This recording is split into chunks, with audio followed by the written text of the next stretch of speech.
나무 묘호랭개교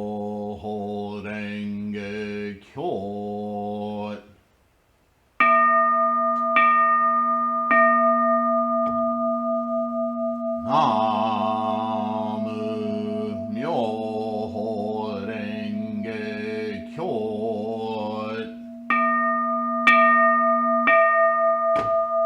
나무 묘호랭개교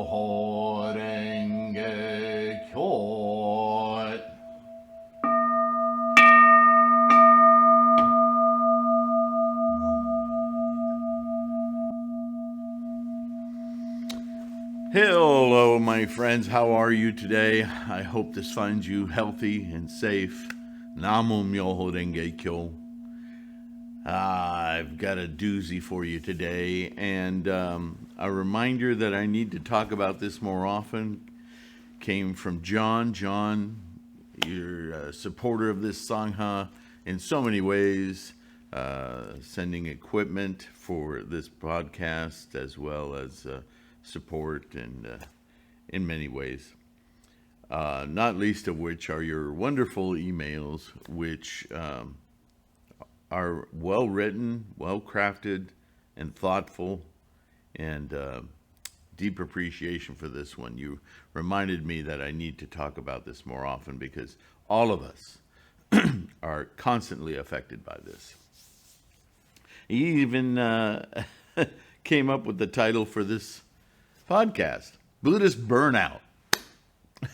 That's a great title. And all of us are familiar with this, especially if you've practiced for any duration of time, 6 months to some of us 30, 40 years, right? And for you new practitioners, listen carefully. This is one of those things we should talk about maybe right from the get-go. It's hard to say. When all of us started practicing Buddhism, we obviously were searching for answers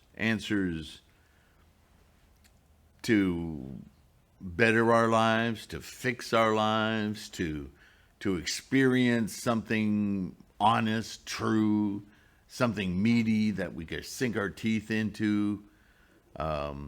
Unfortunately, a lot of people who start practicing Buddhism do so at the behest of authoritarian organizations who tell us that it's like a wish-granting jewel, like Aladdin's lamp, and you'll get everything you want, which is a complete bastardization of Nichiren's teachings, specifically earthly desires are enlightenment.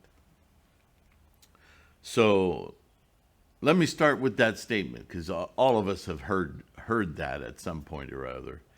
I think that's a cultural bias issue again. I don't think that Nichiren actually said earthly desires are enlightenment, and even if that was the rhetoric he used in the 13th century, I think it would be more accurately said as earthly desires can lead to enlightenment. Can, not are, can. Because the important thing, which applies to Buddhist burnout,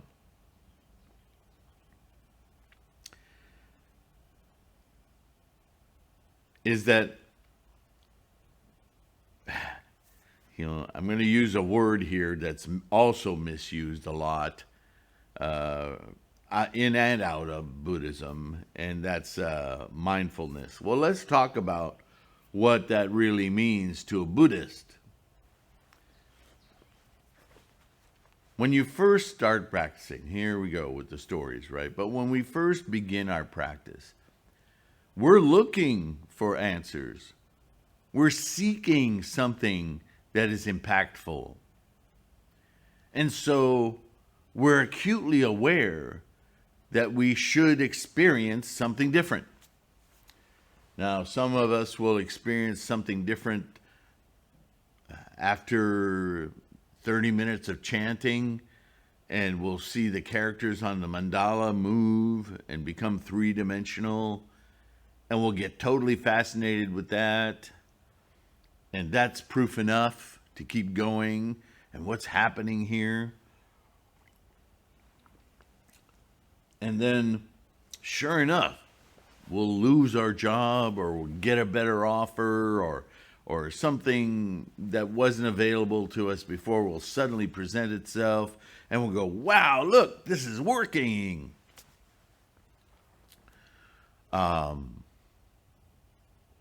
I want you to understand fundamentally what's happening with the new member benefits.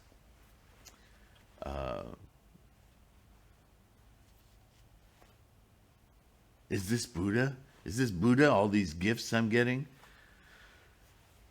One thing we all have to keep in mind, mindfulness, is that everything we do in this corporeal life, this physical existence, is driven by the monkeys. And a lot of you still don't know what a monkey mind is. This is a teaching simile or metaphor, really, of Shakyamuni Buddha. And he wanted to explain, again, Buddhism is about the mind. So he wanted to explain to these very uneducated people, not stupid, just uneducated in the ways of thought that are firstly social, and secondly utilitarian, and thirdly perhaps intellectual. Most people, believe it or not, in the world back then, 3,000 years ago, were occupied with survival. And today, there are many, many, many millions of people occupied with the same question. And in explaining to those people, you and I, how the mind works, Shakyamuni used the example of a large grove of trees, big tall trees with thousands of branches, occupied completely by uncountable numbers of monkeys, jumping from limb to limb, screaming, making noise, throwing stuff around. And he said, picture that as your samsaric mind, your human samsaric experience mind. And think of those little monkeys all as thoughts that are making it through into your conscious mind.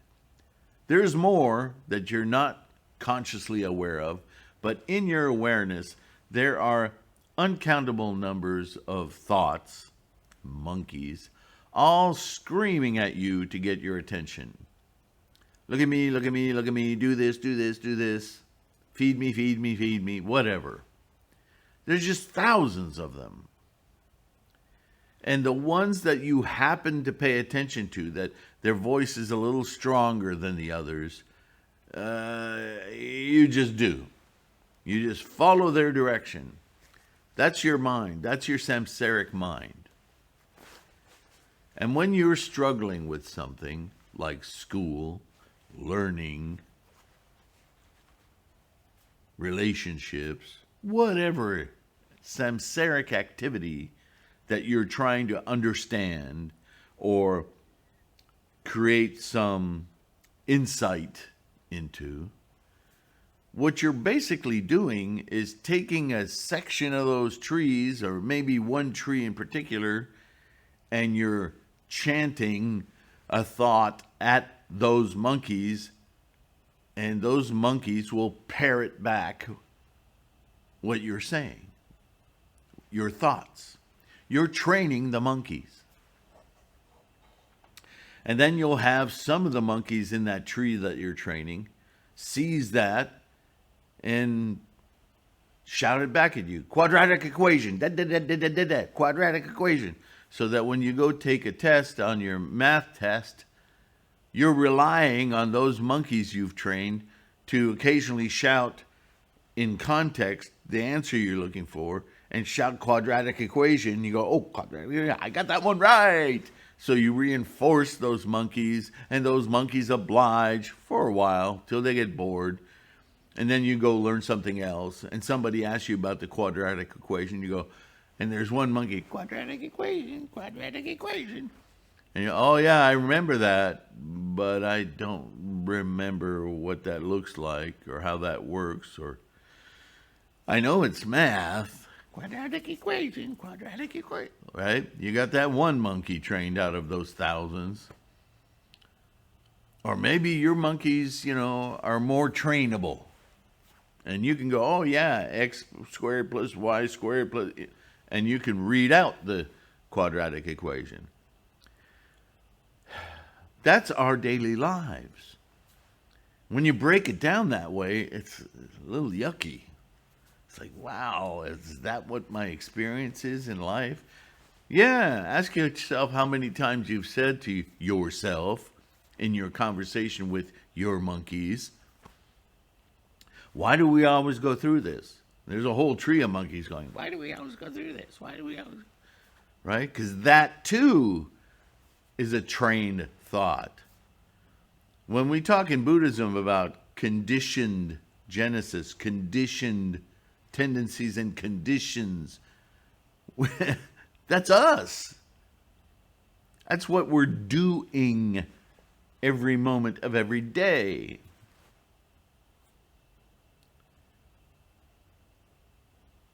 And in Buddhism, we identify those things, those groups of thousands of monkeys being trained, as our desires. They're constantly shouting at us. Some of them bubble out louder and get more attention over here or over there or whatever.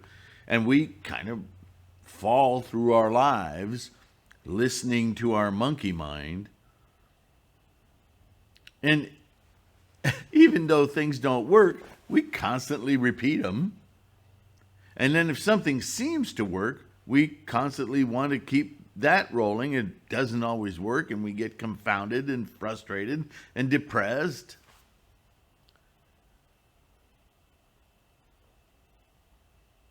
So, it should come as no surprise that for the first few weeks, we love this new thing we're doing called chanting, and our wonderful little mirror of Buddhahood, and we look at it, and we look all over it, and we chant, and we kind of get into a trance. Why do we get into a trance?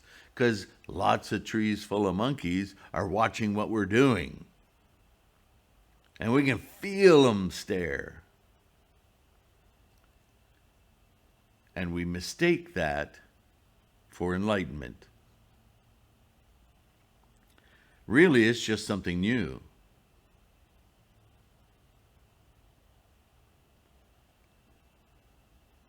Think about that. Think about that. Think about that. We're humans. That's what we do. That's called humaning. Okay? We're humaning. And like all monkeys, no matter how many of them are screaming at us, we easily get bored. Why do we get bored of stuff? Remember how we used to like to do this. Remember how we used to like to do that. Oh gosh, I can remember where you could never get me off my bicycle. Now all I remember is the blisters I got on my butt. Ugh, man, I don't know how he did it. And that, what I just said should remind you of what the critical problem is here. Because in samsara, when we do something new, and therefore every aspect of it is fun and exciting and inspiring even. Read a book. Oh, don't do that anymore? We get bored with it. Why? Because all we're thinking about is training the monkeys. And once the monkeys know, they get distracted very easily. They're monkeys. But we forgot what we were doing, what our mission was, what our exegesis was, what our premise was when we started doing it. We get all hung up on, have I done it for 20, 30 minutes yet? Have I done this right? Am I learning this right? Am I saying this right? I don't have any more time. I'll just do it twice tonight. And then you get home exhausted, and you go and you look at your Buddhist Siddhanta and you go, oh, I'll just do a little more in the morning, and I'll catch up. You're completely gone. You're completely no longer practicing Buddhism. Your monkeys are fed up. They're not getting any more bananas than usual. They're not getting more attention than usual. And then one day you get up and you're a little down. You don't feel good. You're a little maybe depressed, not feeling good about yourself, your self-esteem. And it's a Saturday. And you don't feel like doing any of the things you thought you were going to do on your day off. And you go, shit, I know what I need to do. I need to drag my sorry butt in front of my Buddhadon and chant. And I'll feel better. I know I will. I hope I do. And you go in front of it, and you make your coffee, and you settle in. And it takes you longer to settle in to do it than it does to do an entire Gangyo. But that's an easy ritual. You know that one. The monkeys are like, okay, we're doing this. We're putting our fuzzy robe on. The monkeys are loving it. And then you sit down and you light the incense, and that sparks familiarity, and you ring the bell, and your mind hears and senses the senses of the smells, the sound. The mind recalls. The monkeys that have been trained go, oh yeah, I remember. And you start chanting, and you kind of go through it. And when you're done, your breathing is better. You're focused, your eye, your attention. Some of those monkeys that are trained, some that aren't. And you end your session, and you go, oh, well, I feel that I should do that more often. You just get into the doldrums of like everything else we do in samsara. Just these patterns. And you forgot what you were doing. This is the most fundamental aspect of Buddhism, changing your mind, opening your Buddha mind. It goes by the wayside so quickly. And suddenly, well, I don't see that much changing in my life, It's not like when I first started practicing and everything was different. And some of you will quit for a few days, a few weeks. Some of you won't go back to, you'll keep the altar up, and you'll occasionally ring the bell on your way through the room, but you just get lazy, bored. Those monkeys, man, they rule every aspect of our lives. Understand that is samsara. It is the one thing, the one focal point that as Buddhists we're trying to break through. So instead of letting it take control, realize the might of your enemy. Realize that which is keeping you down. Literally, samsara down. You've forgotten what the point is. It's not the new Camaro. It's not the new relationship. It's not the new job. It's not getting the rent paid. All those things are wonderful. But if you're chanting for that, you're not practicing Buddhism. All of that should come about because your life condition is raising to the point of attracting that support, whatever it is, into your samsaric life. Don't chant for the monkeys.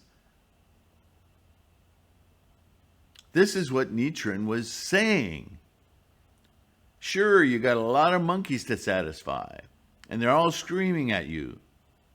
Use that impetus, the monkeys themselves, to get you in front of your mandala and chant with the attitude single-mindedly dedicated to meeting Buddha. Not answering the monkeys. It makes me so upset to think that there are hundreds of thousands of people following groups, cults, organizations, sects that preach day in and day out to go to this magnificent mandala and request satiation of the monkeys, to answer the monkeys. What are we doing?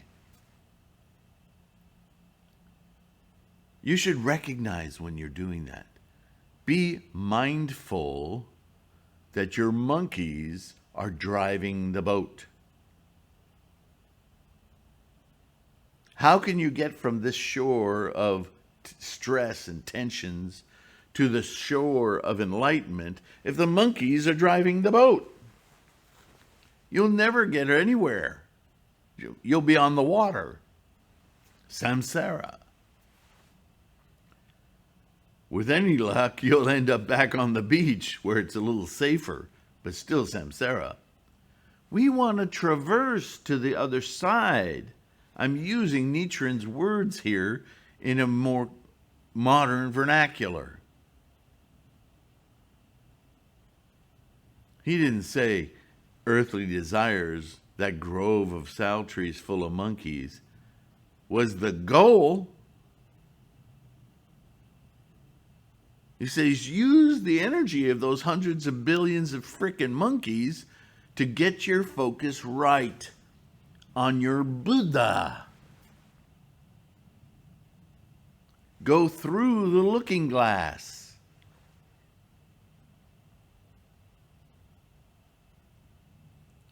What does this look like? What can this look like?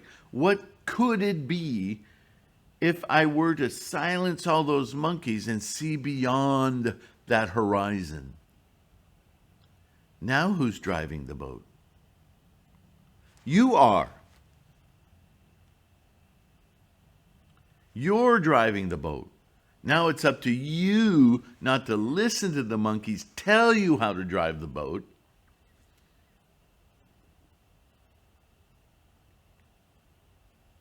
And go back on the suffering shore and look for how to feed them.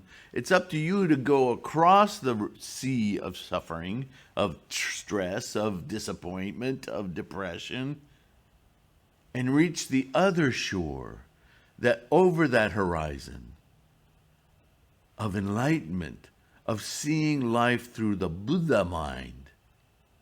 No monkeys. And then look back across that ocean, and the monkeys are all quiet. Why are they quiet? They all got bananas in their faces. They're all just munching away on their cease, the formation of their yapping and demanding and attention getting. They're occupied. They're busy. That's samsara. Oh, I'm not in that. I'm in this place. Well, this place is the same place, but it looks a lot different from here. Oh, now I understand. Of course those monkeys drove the boat all around and right back into the rocks and destroyed it. They don't know any better. I don't know any better when I'm in samsara. My samsaric mind is a mess of screaming monkeys. Now I see it. That's mindfulness. Remembering that that is the goal. That is where you're going. That is where you want to be. Your being is not being monkeys, trained or not. It's being outside of that being. Above that, around that, seeing through Buddha. That is your goal. Make yourself a little plaque in front of your Butsudan if you have to remember. Stop training the monkeys. Stop doing what the monkeys want and start doing what you want, your Buddha mind wants. You already know. Your Buddha mind's already there. It's that little voice that tells you what it ought to be doing. Is the voice you're most annoyed with, because your monkeys are so much louder than that little tiny voice going, you should be working toward your enlightenment. No, not chanting, not reciting. Those are tools to help you do what you're trying to do. Awaken Buddha. That is your goal. Awaken Buddha. Train the monkeys to awaken Buddha. Fine. That's using your earthly desires to help you attain enlightenment. That's what Nichiren was talking about. You don't want to turn around with an Uzi and kill all the monkeys.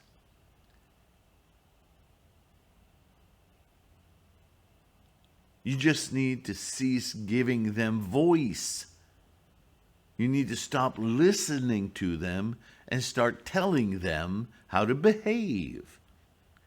Not because you want to become a great monkey trainer, but because you yourself have a mind that needs to be occupied elsewhere. Buddha. Make that leap. When you chant, look for that leap. Look for that glass. Look for that wall. Look for that magic curtains. Look for that door, the window, whatever visualization you need to get you to understand that you want to leave the monkeys in the background as you cross this great ocean of samsara, so that you can achieve the release of a perfect sandy white beach where everything becomes crystal clear. Buddha. It's your beach. You're just not experiencing it because you got both feet firmly planted in the sal grove of monkeys. But we forget that constantly. So I'm serious. Get a nice little frame for it, whatever you need to do. I don't care if you duct tape a chunk of napkin with a reminder on it that says, go for Buddha. Go for Buddha. A positive affirmation toward helping you keep your mind focused on Buddha-ness. And if you need a negative affirmation, although I don't like it as much, stop doing what the monkeys want you to do. Train them to help you find Buddha. That's a stepping stone. But go for Buddha. Just go for Buddha. It's like a football chant. G-O, go for Buddha.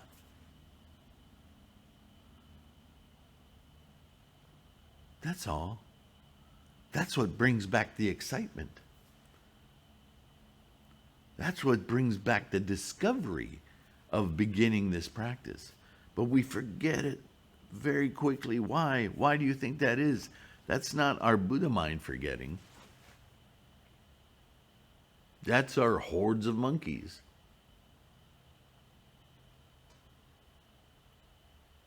Does that make sense? It's what we do. It's what we do constantly. Right? That's why every time we try something new,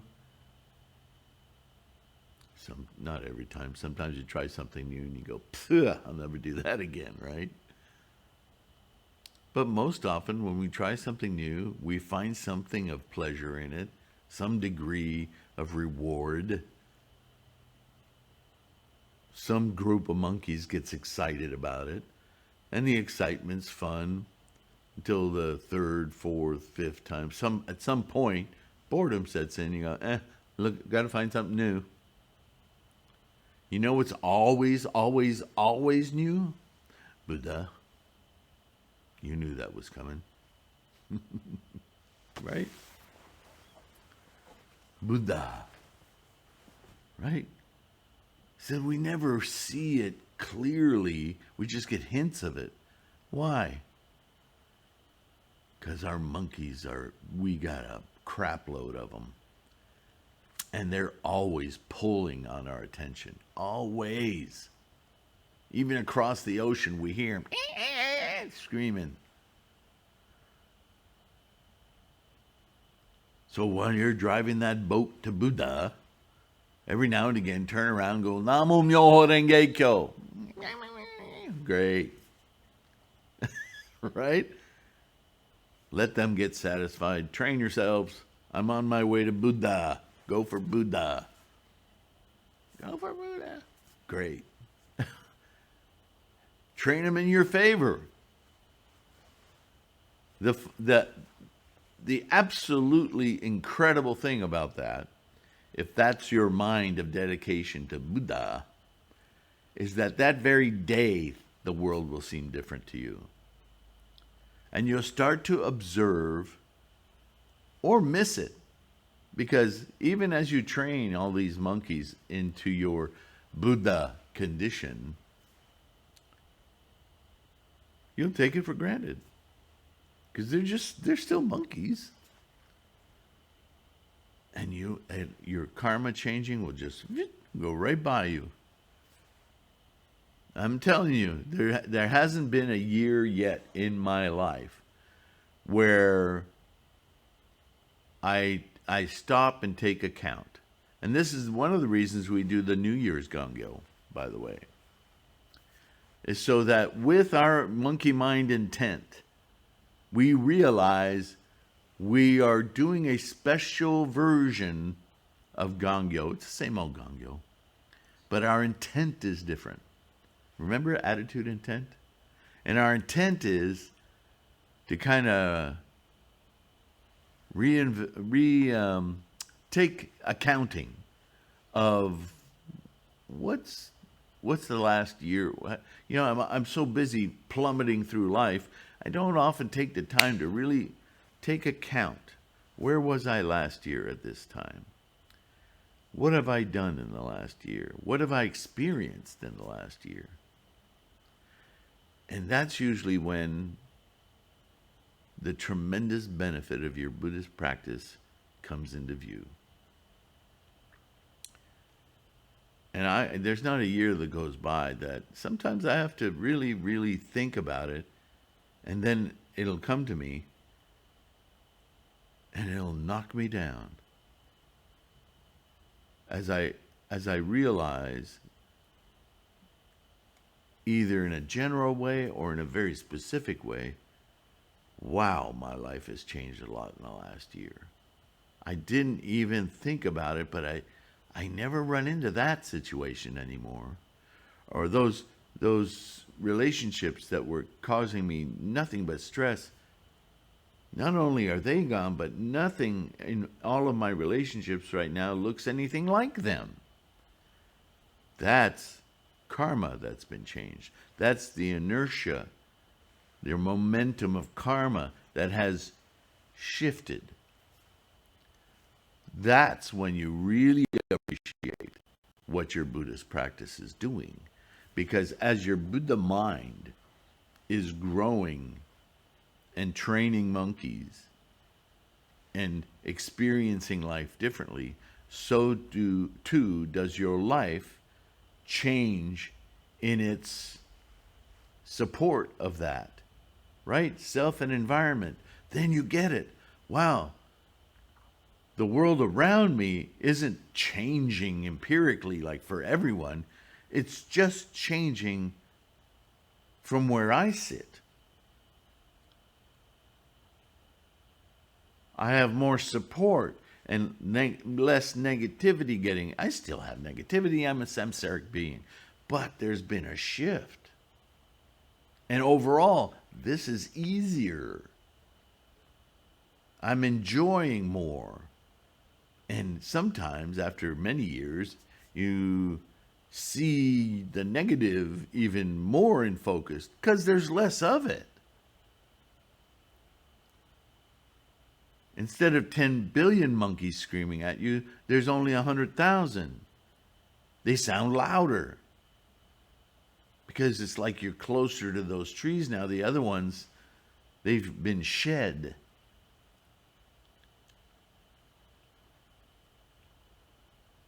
Then the nature of your changing karma becomes quite awesome, quite bewildering, but in a great deep appreciation way. And then right away you're chanting into the new year so that in the following year even more can occur, even more experience can expand with the clarity of the Buddha mind, till one day we can cease all the monkeys screaming. They're all going to be there till we physically are extinguished. That's samsara. You can't be in samsara without monkeys. The goal is to slowly quiet them more and more until they cease to distract you in samsara. And you can only do that by having a much more influential voice in your head. Buddha, your Buddha-ness. That's our goal. That's what we're demanding from this mandala. Not this mandala, obviously. The mandala helps us visualize, and because we're monkeys. I'm not talking Darwinism here. I'm talking about mentally.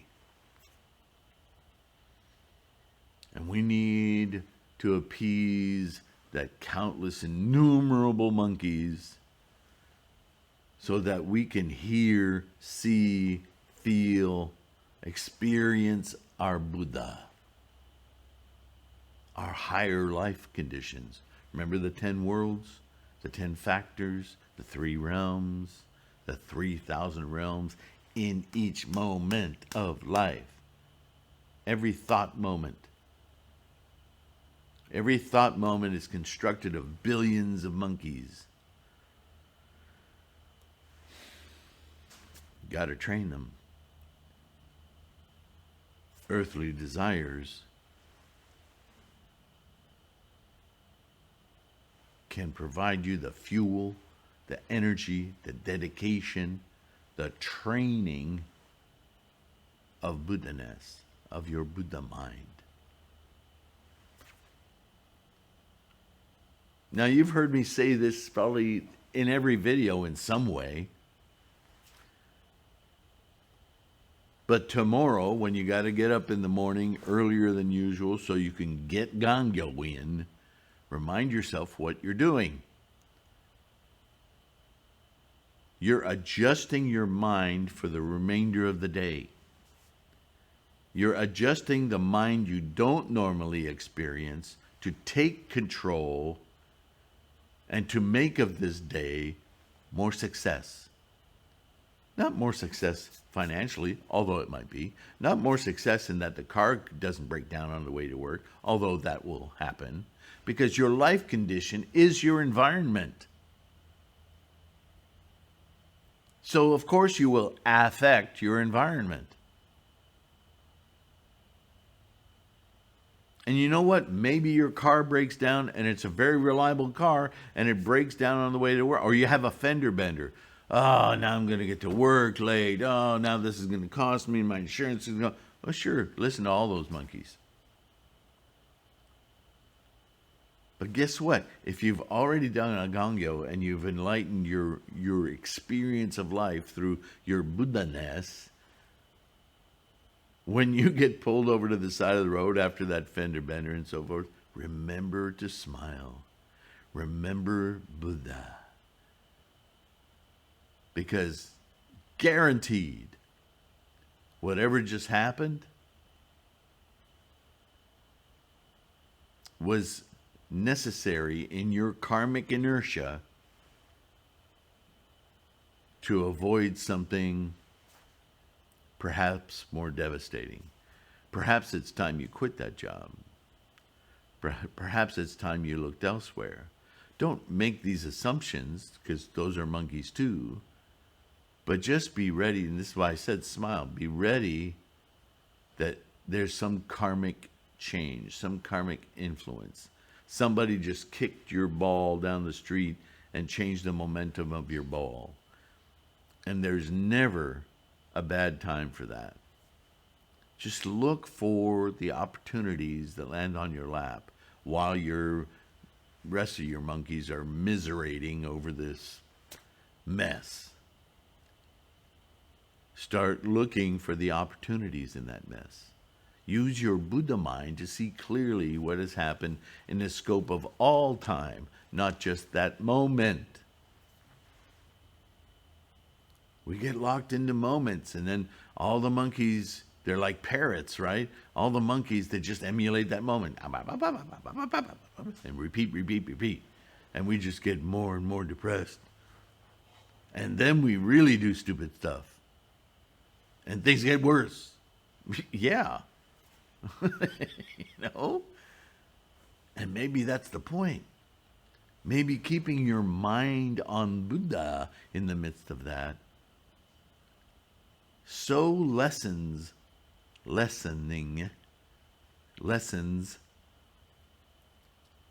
the negative effects of whatever it is, that they become a point of departure for you.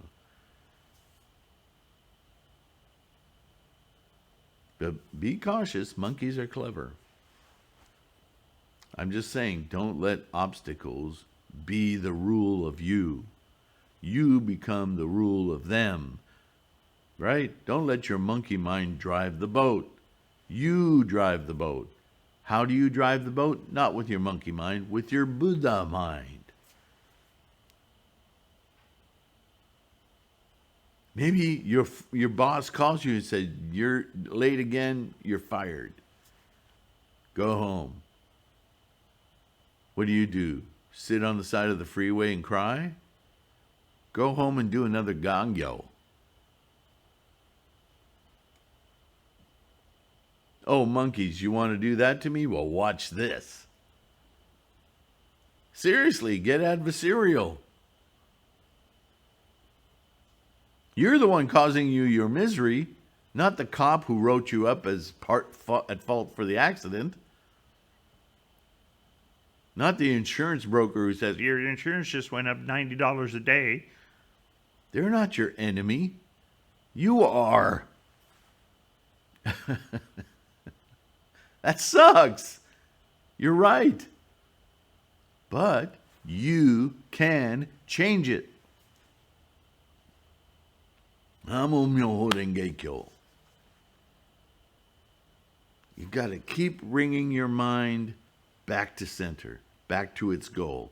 That is mindfulness. With that mind, you will treat yourself differently, and you will treat others differently because you will feel differently. Why? Because you're treating yourself differently. This is basic Buddhism. Staying conscious of what your goal is and acting within that experience. That's why we do this every morning and night. Every morning we got to remind ourselves of what the day's about, what we're doing in samsara, and at night we thank ourselves for remembering. And we want our sleep to be nurturing, not monkeys. We're in training. We're in boot camp, Buddha boot camp. Maybe that's what I should have called this video, Buddha boot camp. But I bet when you saw the title, Buddhist burnout, you thought, oh, I know what that is. Of course you do. You're doing something amazing, powerful, unprecedented. You're not just learning another behavior, you're training your mind, not brainwashing it with something to replace the other stuff. That's just more monkeys. You're not training in being magical and going, help me, I'm a suffering little nothing, help me. No, you're driving the boat. This is your Buddha-ness, your mind, your experience, your life. And if anything, Buddhism puts that right at your lap. Says, you gonna do it?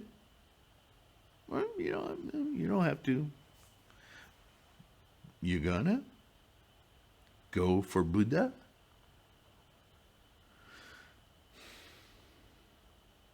Any of you who take sports seriously know what I'm talking about. Or study, or anything you want to excel at. Jewelry making, math, whatever it is you've experienced in your life, wanting to be the pinnacle of something. Well, Buddhism is learning how to be the pinnacle of your life, not mine, not his, not life in general, yours. Be the pinnacle of your life all the time. Oh yeah, I need to chant to do that. I need to recite the sutra to do that, because in reciting the sutra, I'm reminding and training my freaking monkeys how to be Buddhist, how to aim for this pinnacle. I'll enlist you, you noisy little buggers, and you're going to help me. This is my boat, and I'm steering it. Namo Myoho Renge Kyo. Let me hear it. With that kind of itching in, that kind of willpower, I will achieve my pinnacle. I'll be able to do things in this life I never even thought I would be interested in doing. And I'm not just talking about labor, hands, experience. I will experience in this life things I've never known. And I will be more fulfilled, more experienced in this life, fully immersed in it. Come on, let's go. Namo Myoho Renge Kyo.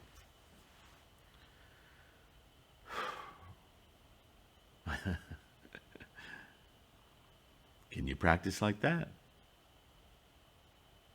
I'm telling you, writing little cards, it may seem silly, but for you to keep your mind focused in this way, it can be a great little reminder. Reach your pinnacle. Go for Buddha. Oh yeah, then 30 minutes of chanting goes by like nothing, because you know why you're doing it. You have a mission. Namo Myoho Renge Kyo.